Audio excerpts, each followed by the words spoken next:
So if you've used WordPress for any length of time, you've probably run into a situation like this and wondered to yourself, how do I debug WordPress?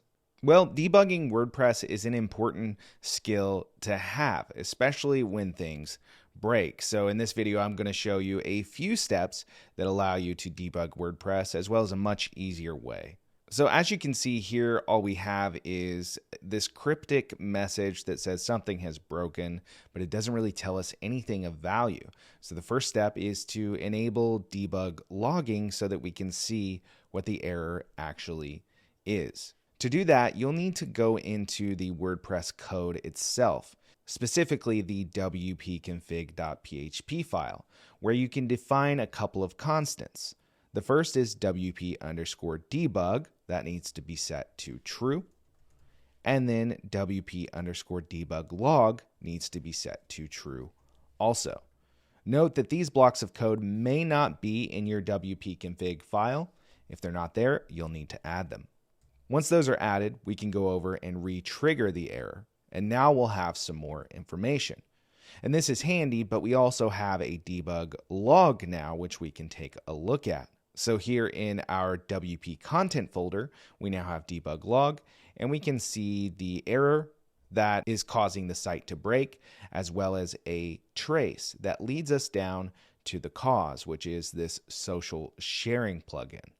And that tells us, if we go over to plugins and we turn that one off, that the error should go away. Now, that's an incredibly simple case. In most cases, you'll have a crowded debug log file, and you'll have to hunt through and find the specific plugin or theme or even code snippet that's causing the problem. So in the real world, there is a much better way to answer the question, how do I debug WordPress? And in fact, the best way is a plugin called WP Debug Toolkit. I'm going to go ahead and turn this on and show you exactly why this is the way you should be debugging WordPress. Once the plugin is active, we can go ahead and run the setup installer, which is going to set up everything we need to have our errors logged and surfaced for us to troubleshoot.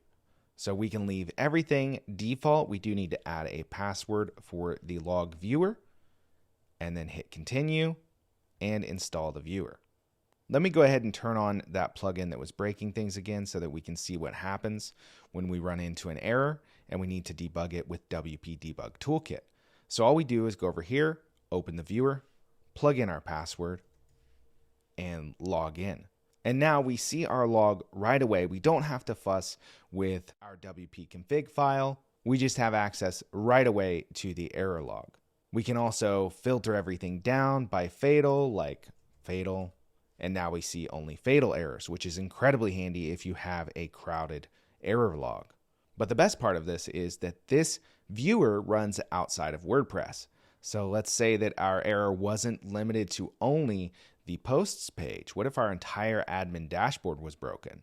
Well, the WP Debug Toolkit viewer would actually still work and still give you access to your error logs without having to go into the code. It also has a crash recovery option, which would allow you to disable the plugin that's breaking things, which in this case was our social sharing plugin. So we could actually turn that off from within the viewer, which, as you can see, has resolved the error. So even if something completely breaks your entire WordPress admin panel and you're wondering, how do I debug WordPress when I can't even get into my admin dashboard?